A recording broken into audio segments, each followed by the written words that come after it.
و بالاخره رسیدیم پیش بچه هامون. بالاخره رسیدیم. اینم بچه های من. ببینید چقدر زیبا هن.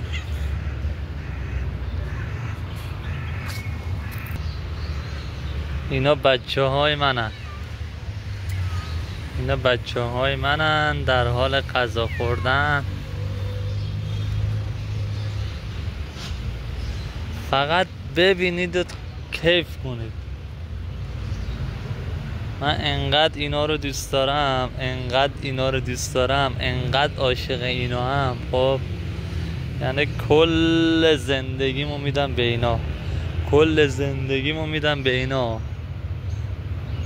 انقدر اینا رو دوست دارم، عاشق اینا هم من. چرا تو اینجا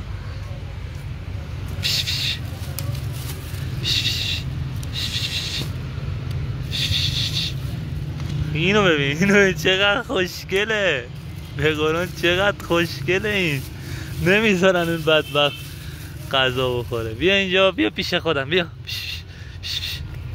بفرما. اینا عاشق منن و اینا همه عاشق منن. اینا عاشق منن. اینو ببین، اینو ببین چشی چقدر قشنگه. ببینید فقط.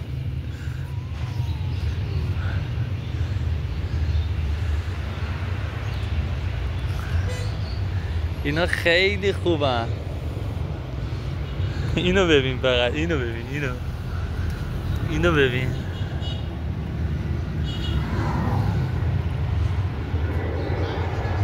اینو ببین چقدر زیبایی تو، خوشگل، خیلی زیباسی. ببین. آره من اینا رو خیلی دوست دارم. ببین ببین ببین.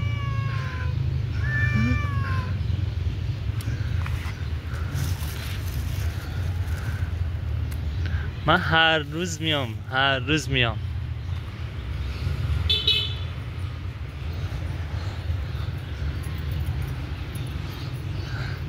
اینا همه بچه های منن. همه اینا بچه های منن.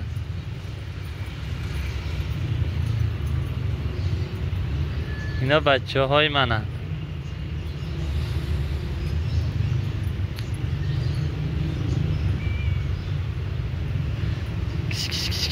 کوکله.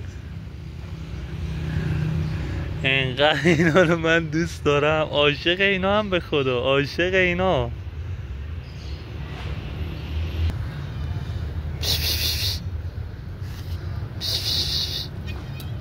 اینجا رو ببین.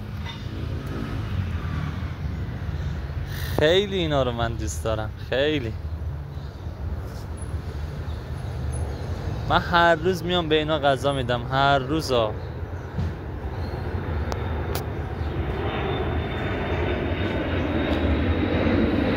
تو هم گربه ها رو دوست داری؟ آره. خدایی؟ خیلی گربه ها دوست دارم. خونه شده. گربه ها رو دوست داری تو هم؟ چرا؟ آره؟ چرا؟ اینا بچه های منن بابا. من عاشق اینا هم. شما هم دوست داری؟ آره. من قبلا 2 تا گربه داشتم ولی خب مردن. اینا عاشق منن. من اینا رو خیلی دوست دارم. بچه‌هاش خوب.